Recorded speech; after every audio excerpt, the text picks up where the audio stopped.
vous démontrer la réalité de cette dernière par un verset bien spécifique que vous connaissez tous, vous n'avez pas à le prendre, vos mémoires sont très fonctionnelles. Il est marqué dans 1 Timothée, au verset 4, que l'Esprit, avec un majuscule, c'est-à-dire l'Esprit Saint, dit expressément que dans les derniers jours, il y aura abandon de la foi et attachement à des esprits séducteurs et des doctrines de démons. Il est dit dans 2 Timothée 3 au verset 13, « Mais les hommes méchants et imposteurs ».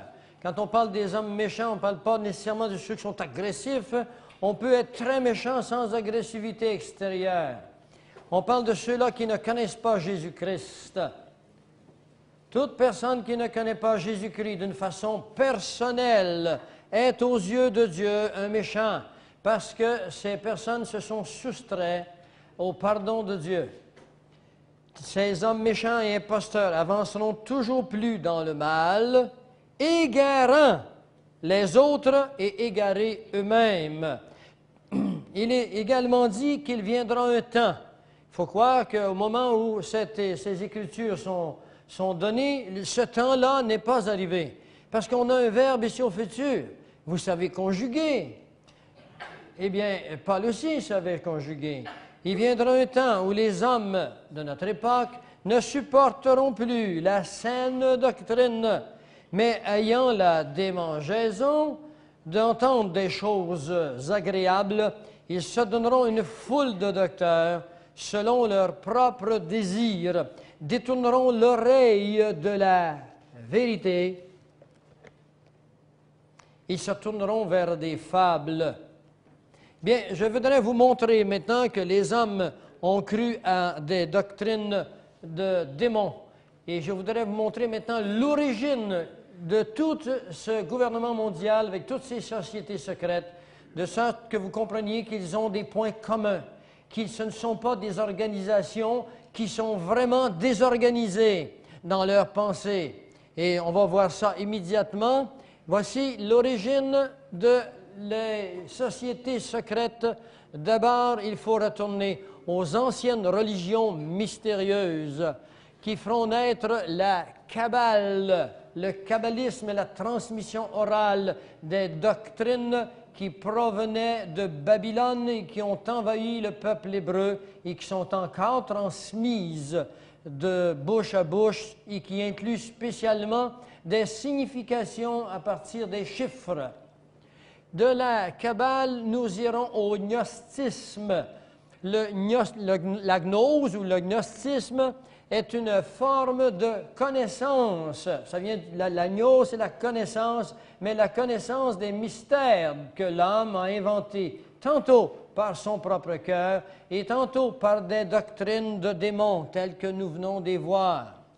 Cela sera suivi par la pensée des chevaliers templiers qui prendront donc leur source à partir d'en haut. Les chevaliers templiers engendreront les Rose-Croix.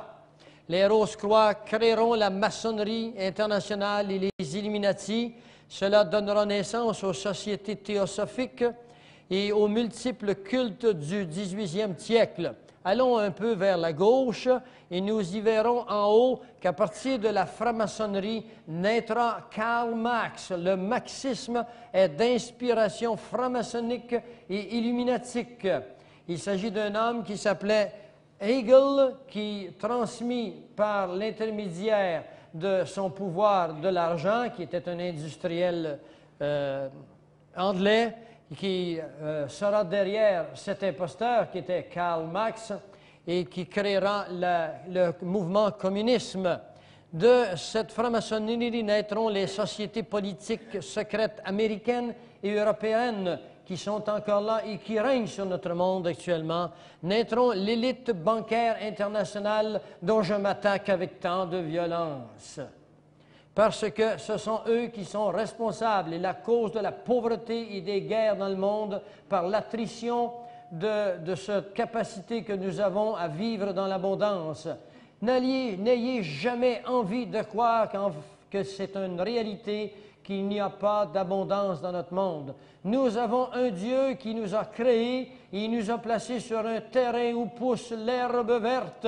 Il en pousse assez pour en emmagasiner pour l'humanité entière. Cette attrition économique est le résultat des sociétés secrètes en lesquelles vous avez mis votre foi et votre confiance plutôt que la mettre dans la parole de Dieu. De cette franc-maçonnerie naîtra le Conseil mondial des Églises.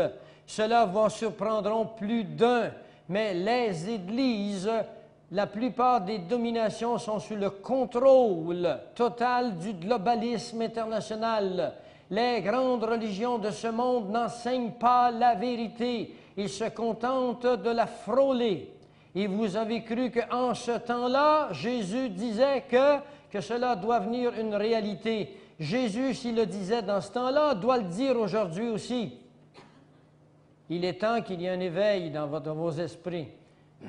Il y a un monsieur dans cette salle tantôt qui m'a montré une grande photo qui est enseignée dans un livre.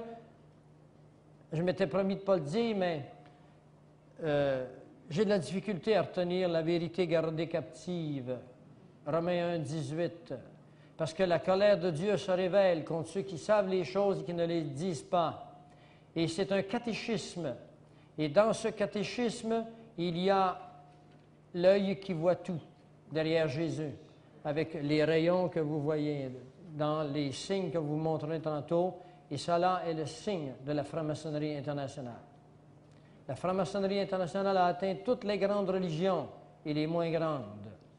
C'est pour ça que vous êtes privilégiés d'avoir la parole de Dieu pour rectifier les doctrines. Servez-vous-en de la parole de Dieu. Elle est encore vraie. Mais dépêchez-vous de vous acheter une Bible qui a du bon sens, parce que bientôt on sortira une nouvelle Bible qui s'appelle la Bible de l'an 2000. Et on mettra des centaines de millions de dollars pour faire croire au public que celle-là, c'est la vraie Bible de la Kabbale. Et finalement, complètement à votre droite, vous aurez à partir de Babylone, l'Égypte, des Indes, de la Perse, de la Grèce, tous sont des formes de panthéisme. Le panthéisme consiste à voir Dieu dans toutes choses, de telle sorte qu'il n'y a pas de place pour le mal. Si Dieu est partout, Dieu est en toutes choses, même dans le mal qui arrive dans votre vie, c'est Dieu qui le produit. C'est ça le panthéisme. Et ce n'est pas ainsi. Dieu ne peut être dans le mal. Le mal est arrivé sur la terre par la chute de l'homme. L'homme a gardé son libre arbitre. Dieu nous explique cette histoire qui semble invraisemblable à la raison humaine, mais qui est une réalité au cœur de l'homme sous l'inspiration de l'Esprit Saint dans la Genèse. La sorcellerie, la divination, le spiritualisme, l'occultisme, l'hindouisme, le bouddhisme, le shintoïsme, etc. sont des religions qui ont envahi l'Amérique du Nord. Aujourd'hui, dans l'hôtel où j'étais, j'ai rencontré deux femmes qui portaient des noms. Je leur ai demandé dans quelle organisation elles étaient. Elles m'ont répondu qu'ils étaient dans des démarches spirituelles. Alors, vous avez une idée où elles étaient? Elles étaient dans l'une de ces catégories. Ils ont envahi notre société. Et les nouvelles technologies spirituelles, des réservoirs de flottation, des rubans d'auto-hypnose, des persuasions subliminales, des casques en forme de pyramide, tout cela a créé un amalgame de toute cette pensée qu'on appelle le Nouvel Âge. L'Antéchrist sera issu du Nouvel Âge. Alors, vous avez ce qu'on appelle les racines du globalisme. Gary Kay nous parle de demonic roots, the demonic roots of globalism, ça veut dire les racines démoniaques du globalisme que vous venez de voir. Et il était un haut rang du gouvernement mondial. Il a eu le temps de prendre conscience de tout ce qui se passe, de s'y retirer et de nous écrire plusieurs livres. C'en est un, il y en a un autre là-bas. Et je voudrais que vous remettez dans l'esprit que l'enseignement des maîtres tibétains repose sur 4 piliers. Le premier, c'est l'évolution. L'homme est le fruit, selon eux, d'une longue évolution.